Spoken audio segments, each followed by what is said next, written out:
The cabin stood quietly at the edge of the lake, its weathered wood glowing golden in the late afternoon sun. The air was crisp, carrying the faint scent of pine needles and fresh water. It was supposed to be my retreat, a hidden corner of peace where city noise couldn't reach and where my mind could finally rest. But little did I know, the weekend was about to take a turn so cinematic, so dramatic, that even Hollywood would envy the script. I had planned everything carefully. Food stacked neatly in the fridge, a fishing rod leaning against the porch railing, and a leather-bound notebook waiting for me on the table. To the outside world, it looked like a man escaping into the woods to unwind. But inside the cabin, there was more brewing. The truth was, I wasn't alone this weekend. Inside, sipping coffee by the stone fireplace, sat a man whose presence could shake entire communities. A tall figure, dressed in a dark suit even out here in the wilderness. The state attorney general himself. His schedule was packed, his time precious, but for reasons I can't reveal yet, this meeting had to be private, away from the eyes and ears of curious neighbors. The secrecy was everything. Not a soul in the community knew. Not the fishermen who passed by in the morning, not the hikers on the trail nearby, and certainly not the one person who could turn a quiet retreat into chaos. Karen. Karen was the self-proclaimed queen of the HOA, clipboard always in hand, a whistle of authority dangling from her neck, and the permanent expression of someone who believed she owned every blade of grass in the county. If there was a rule, she had written it. If there wasn't a rule, she'd invent one on the spot. And the cabin? According to her, it violated at least 7 imaginary guidelines, from the improper angle of the dock to the color of the shutters not being HOA approved.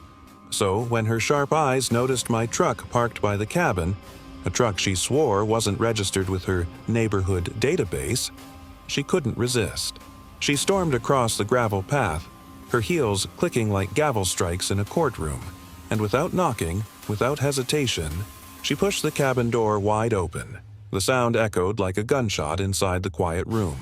The Attorney General slowly lowered his coffee mug, his piercing gaze rising to meet the intruder, and for the first time in her life, Karen froze, her mouth open to start the usual tirade about rules, violations, unauthorized vehicles, and imagined infractions.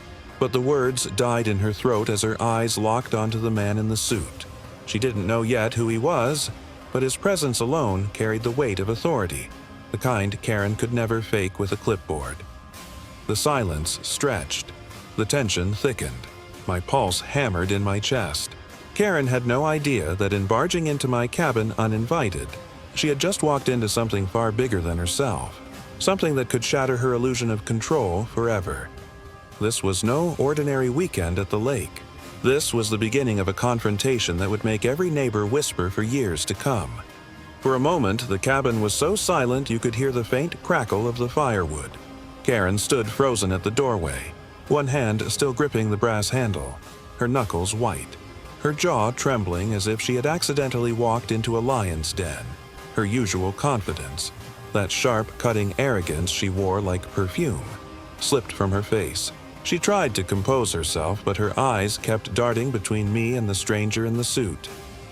"Excuse me," she finally managed, her voice higher than usual, but this property falls under strict HOA guidelines. And according to section, the Attorney General placed his mug on the table with a calm clink. He didn't raise his voice. He didn't even stand, but his words sliced through the room with more force than any of Karen's tirades had ever carried. "Do you usually enter people's homes without permission?" Karen's clipboard nearly slipped from her hands. She blinked rapidly, her lips twitching as if searching for the right comeback. No one had ever spoken to her that way. Not the neighbors, not the board, not even the police officer she once called to ticket someone for hanging Christmas lights too early. She swallowed hard. I'm the HOA president. It's my responsibility to enforce the rules." The man leaned back in his chair, his eyes narrowing. There was something in his gaze, an invisible pressure, the kind of weight only years of commanding courtrooms and entire states could give. "And what rule," he asked slowly, "requires you to break into a private residence?" I bit the inside of my cheek to stop myself from smiling. The question hung in the air like thunder. Karen opened her mouth, then shut it. For once, her clipboard held no answers, no written laws to back her up. Her face flushed a deep red. Well, there have been. Complaints, unauthorized vehicles, unapproved modifications, violations. The Attorney General finally stood. His height towered over her, his polished shoes clicking against the wooden floor as he stepped closer. You barge into someone's home, uninvited, waving accusations with no evidence. And you call that enforcement? Karen stumbled backward, her heels scraping against the cabin floor. For the first time, she looked small. Her voice faltered, shrinking to a whisper. I didn't realize. He raised an eyebrow. Didn't realize what? Karen's throat tightened. She hadn't realized who he was, not yet. But the authority radiating from him was unmistakable. She clutched her clipboard like a shield, her breath coming quick, as if she'd just waded into waters far deeper than she could swim.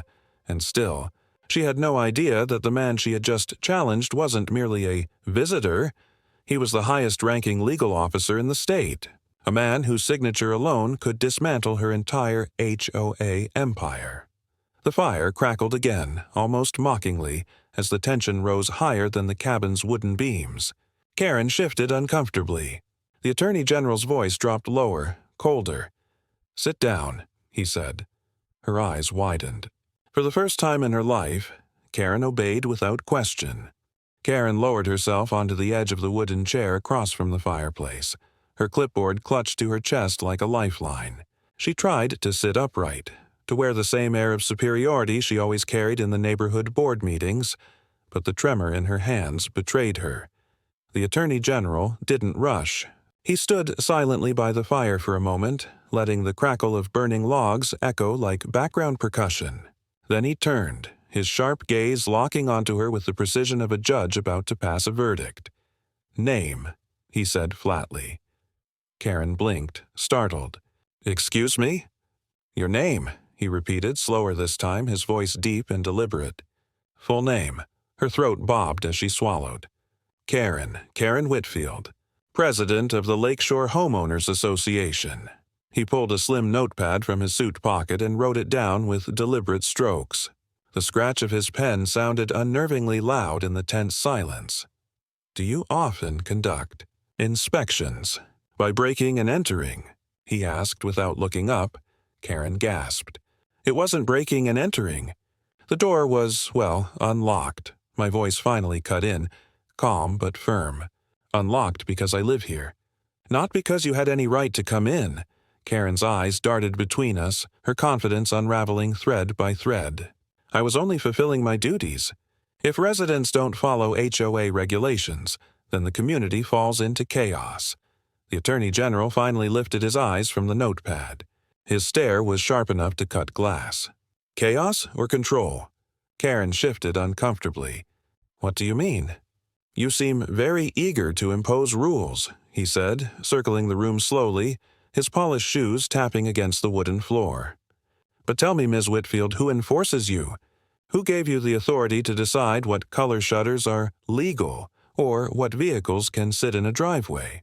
Karen fumbled with her clipboard, her voice shaky. "The board elected me."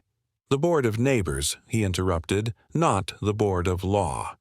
His voice thundered now, every word echoing with finality. "And yet you behave as though this community is your kingdom." Her lips trembled.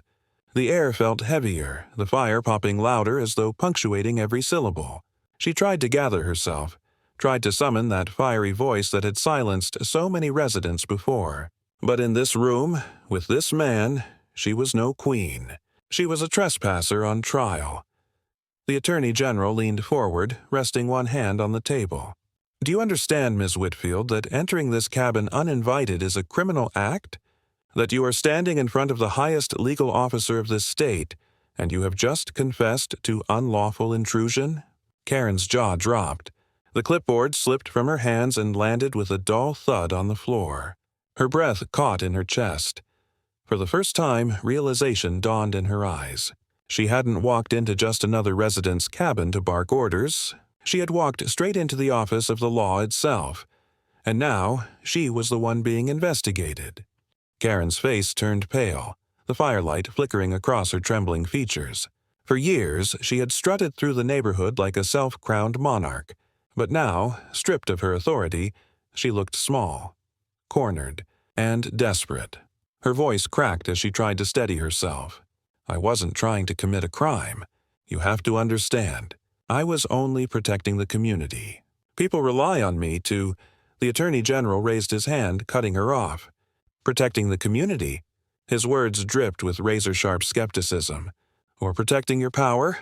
Karen blinked rapidly, her mouth opening and closing like a fish gasping for air. "No, that's not true. I've given my life to this neighborhood. I've organized events, enforced order, kept property values high. By intimidating residents?" His voice thundered now, reverberating against the wooden beams of the cabin. He stepped closer, his shadow looming over her. "By trespassing into homes? By dictating how families should live down to the paint on their shutters? Tell me, Miss Whitfield, when did you become judge, jury, and executioner of Lakeshore?" Karen shrank back in the chair, her nails digging into the wood of the armrest. Her usual sharp tongue failed her. Every excuse she reached for, every shield she tried to raise, shattered against the man's relentless authority. She stammered again, searching for ground to stand on. "I was elected. The board trusts me. The community respects me." The Attorney General slammed his palm flat against the table. The sound cracked like a gunshot. Karen flinched so hard she nearly tumbled from the chair. "Respect?" he growled. His eyes blazed like a storm, every syllable pressing down on her. "Respect is earned. Fear is imposed. And what I see before me is not a leader. It's a tyrant with a clipboard." The words hung heavy in the air. Even I felt the weight of them, watching Karen's carefully built armor crumble piece by piece. She tried once more, her voice nothing but a whisper now. I didn't mean. I was only—" "No," he cut her off again, his tone final, cold as steel. "You meant every bit of it. You barged into this cabin because you believed no one could stop you. But tonight, Miss Whitfield, you finally met someone who will." The silence that followed was suffocating. The crackle of the fire seemed louder, almost mocking her collapse. Karen's eyes darted desperately like a trapped animal searching for escape. But there was none, not this time. For the first time in her reign as HOA Queen, Karen realized she was powerless. Karen's chest rose and fell quickly, her breaths shallow, as if the air itself had turned against her. The weight of the Attorney General's words pressed down on her shoulders like iron chains. For a woman used to commanding rooms with a clipboard and a scowl, this new reality was unbearable. Her eyes glistened. She shifted in the chair, forcing her lips into something that looked almost like a smile. It was the kind of smile a drowning person gives when they think they've spotted land. "Look," she whispered, her tone trembling yet laced with practiced sweetness. "Maybe we got off on the wrong foot. I didn't know who you were. If I had, I never would have intruded." Her hands folded neatly on her lap, her voice softening into a plea. "The truth is, I only want what's best for everyone. The neighborhood needs someone strong, someone organized. Without me, things would fall apart. Parties wouldn't happen. Yards would be messy. People would—" She hesitated, lowering her gaze. "Lose their way." She lifted her eyes again, trying to summon tears. "I know I may have been strict, but strictness comes from love. Don't you see? I care about the community. I care about the people. And if I've crossed a line, I'm willing to make it right." Her voice cracked on the last word, the clipboard now lying abandoned at her feet, her authority slipping away like sand between her fingers. The Attorney General leaned forward, resting both hands on the table, his face mere inches from hers. His voice dropped low, cold and surgical. "You want to make it right?" Karen nodded rapidly, her fake tears trembling at the corners of her eyes. Yes, of course. I'll step back. I'll listen more, enforce less. I'll even apologize to the neighbors if I must." A heavy pause followed. The fire hissed as a log split, sending sparks upward. The Attorney General's lips curved, not into a smile but into something darker, sharper. You think you can soften your tone and escape accountability? That crocodile tears will erase years of intimidation? His words pierced the air, each one a hammer driving nails into her collapsing defense. Karen's fake composure shattered. The sweetness fell from her voice like shattered glass. I was just doing my job, she cried out, her voice breaking into a desperate shriek. Without rules, there's chaos. Without me, people would destroy this neighborhood. Don't you understand? I had to control it. Her voice echoed through the cabin, wild and unhinged, bouncing off the wooden walls. The Attorney General's eyes hardened. Control, he repeated, his tone like a verdict. That's the word, isn't it? You never wanted community. You wanted power. And tonight, Ms. Whitfield, power answers to law. The silence after that was crushing. Karen's mouth fell open, but no words came out. For once, the clipboard queen had run out of rules, run out of excuses, run out of cards to play. And that's when I realized this wasn't just an interrogation. It was a reckoning. The cabin was quiet again, but it wasn't peace. It was the kind of silence that comes after a storm, heavy and irreversible. Karen sat slumped in the chair, her clipboard long forgotten on the floor, her eyes hollow as if the fire had burned the last of her defiance away. The Attorney General straightened his suit jacket, his presence filling the room with the weight of finality. Karen Whitfield, he said firmly, his voice echoing like a gavel strike. This wasn't just a mistake. It was a pattern. Intimidation, abuse of authority, unlawful entry. And tonight, you crossed a line you cannot uncross. Karen shook her head violently, her voice breaking into a whisper. No, please. You don't understand. I can fix this. I can change. He cut her off with a single glance, sharp as a blade. You've had years to change. Tonight, the consequences arrive. From his briefcase, he pulled out a sealed envelope and laid it flat on the table. The Golden State emblem glinted in the firelight. Karen's breath caught. She didn't dare touch it, but she knew. This, he said, his tone heavy, is an official notice. An investigation into your misconduct has already begun. Testimonies from neighbors, evidence of harassment, documented abuses of power. Your trespass here only sealed the case. Karen's body crumpled. Her once commanding voice shrank to broken sobs. For the first time, the self-proclaimed queen of the HOA was dethroned. Not by rebellion, not by votes, but by the law itself. The Attorney General turned toward me, his expression softening just slightly. This community doesn't need rulers, he said. It needs fairness. That begins with accountability. I nodded silently, the weight of the moment sinking in. Outside, the lake shimmered under the moonlight, the water calm, as if it had been waiting for this storm to pass. The Attorney General gathered his things with quiet precision. Without another word, he moved past Karen, who sat trembling in defeat, and opened the cabin door. A rush of cool night air swept inside, carrying with it the sound of distant owls and the whisper of pine trees. He paused at the doorway, looking back just once. His voice was calm, steady, and final. Miss Whitfield, your reign is over. And with that, he stepped into the night, his silhouette swallowed by the shadows of the forest. Karen remained behind, a hollow figure staring blankly at the fire that no longer warmed her. The clipboard queen, once untouchable, was now nothing more than a cautionary tale. And me? I knew that from this night forward, the story of what happened at the lake cabin would spread through the neighborhood like wildfire. A story of arrogance broken, of power humbled, of justice delivered. A story no one would ever forget.